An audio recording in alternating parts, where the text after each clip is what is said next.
Howdy folks, so today we're going to be talking about something very near and dear to my heart and maybe yours too. Title screens, start screens, whatever you want to call them, that's what they are.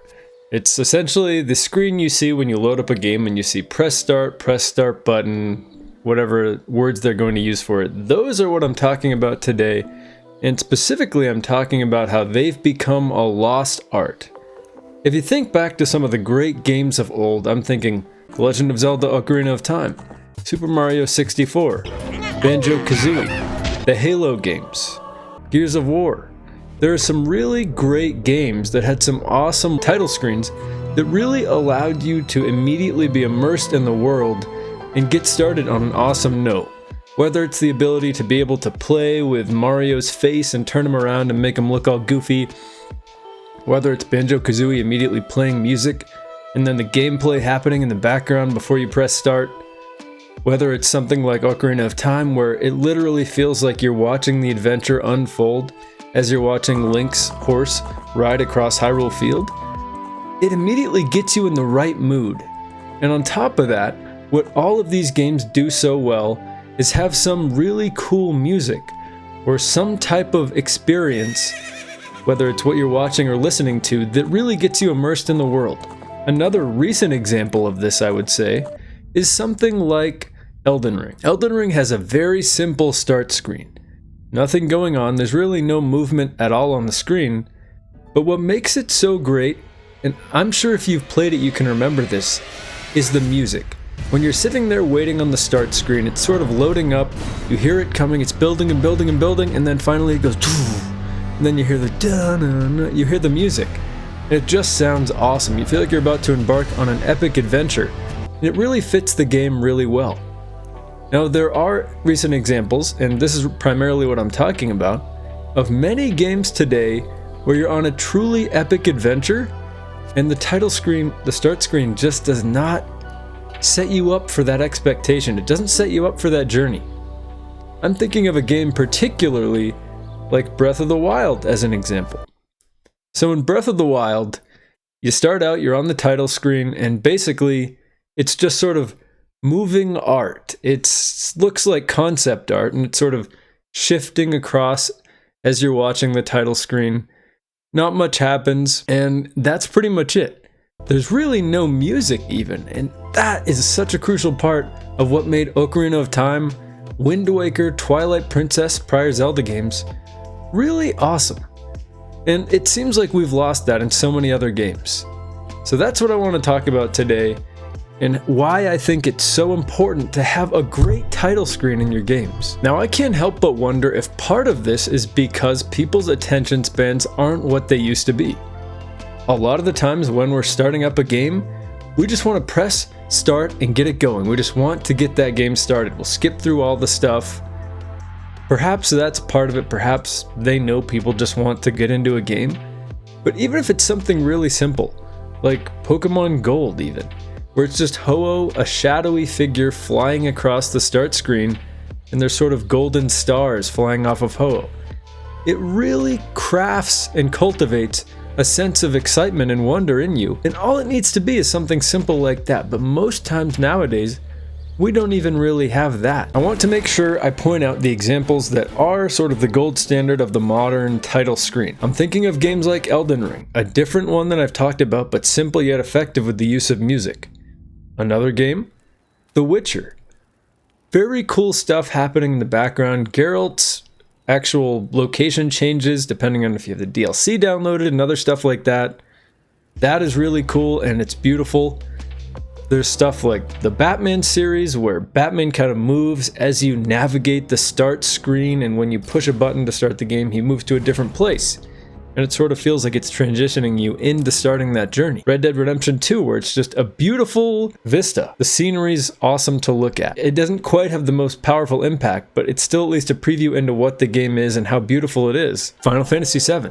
Just the simplicity of the Buster Sword. There's a way to do this right without having gameplay in the background like those N64 games, or making it too complicated. Just make it tasteful, let some foreshadowing.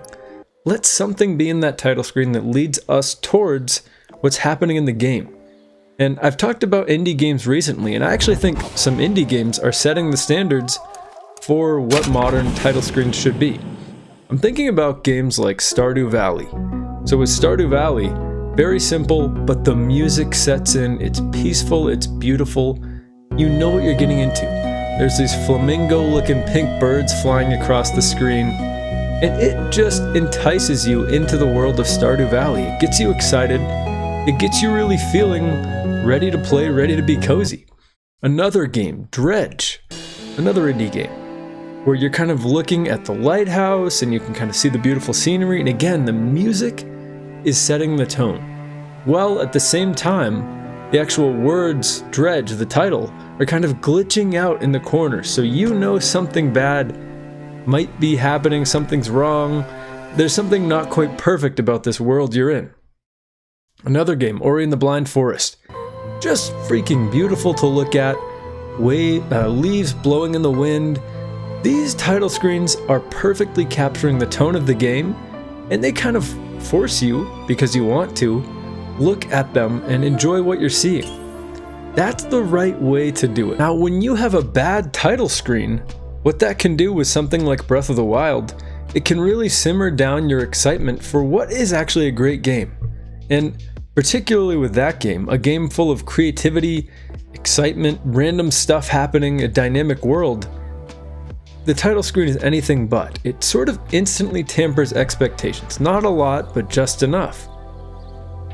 Stuff like that is what can happen when you have a poor title screen. You want to keep that momentum going. It also makes me think about consoles back in the day. If you had a GameCube, if you had a PlayStation 2, if you had these original PlayStation, these games that had these really interesting, cool boot up sequences, whether it was the GameCube animation where it's building up and then it drops and makes the actual GameCube logo. It was an experience turning on a console. That is the type of experience you want to have when you open or start a game too. Just like when I first turned on my Xbox Series X, my PlayStation, for any of these consoles, the Nintendo Switch, it didn't feel like an experience. It was like, oh, this is the exact same UI, everything about this is the same, and I didn't feel that same way when I first turned on the GameCube. That was a really special experience. It felt different, and every time I turned it on, I can still picture it perfectly and hear it to this day, just like those great title screens. What that did was get me excited to play. I never once remember wanting to skip that GameCube animation. So that's why I'm saying these are very important, and even in consoles, that's a whole other conversation. But there are specific games, such as Wind Waker as another example I've talked about, where you see the open ocean, you're ready for that adventure. It's showing you what you're in for, you hear the beautiful music.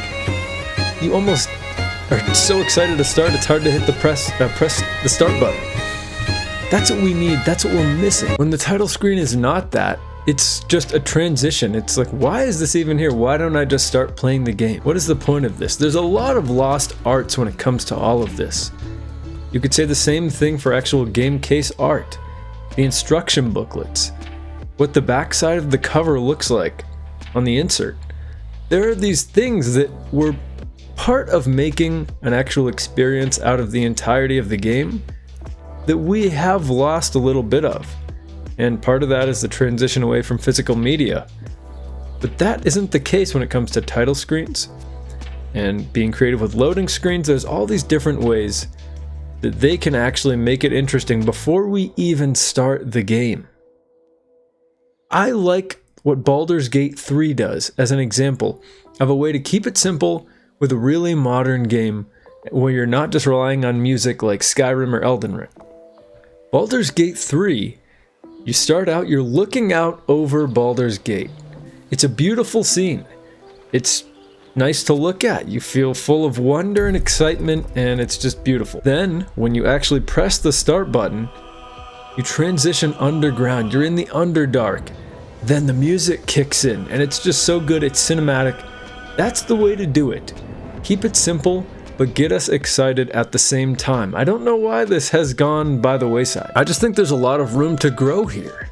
When I think back to Black Ops 1, what a cool title sequence, because you could actually break the fourth wall and break out of that title sequence. Break your hands free and go play a game, if I remember right. Or there's, I think you could play the Silverback game.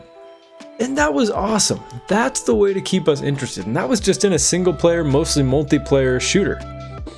So there are so many missed opportunities when it comes to games and their title screens. So I've played Marvel Rivals. It's been a while now, but I played it when it came out and I played it with the new season. And one thing that I commented on and my friends often were how cool the title screen was, how interesting it was when the season changed, how it was moving, and little things like that get people so excited. When you compare something like that to Overwatch 2, that first impression is not necessarily a deal breaker, but it's, again, setting that tone. It's getting you excited. You see the characters, whether they're coming later in the season or not. You see them in that moment, and you're kind of like, this is cool. I am excited. The hype is building. It makes me want to log in more. It's a very subtle thing, but it makes a difference. Everyone says, don't judge a book by its cover, first impressions aren't everything, all these sayings. But in the end, they really are. What became readily apparent was how people actually do. I mean, look at this video with thumbnails and all this stuff. People do, and I do it myself. Everybody does it. And the same is true of a title screen. Like I said, it won't make or break a game, but it's those little touches that are missing when it comes to the passion of a game, the little things we've talked about. It's those little moments. In my indie gaming video, I talked about how AAA games just don't seem to have that same level of passion. Well, when you look at indie games and their title screens, they almost always blow me out of the water. There's always something interesting, something cool happening in that title screen. And again, it's these little changes that AAA gaming can make just to make a difference. And the fact that they've gone away from that speaks to me that they're a little too cocky. They've lost that. Where's the passion, man? It's those little things. It's those little things. So, anyways, thank you for watching, and I'll see you in the next video.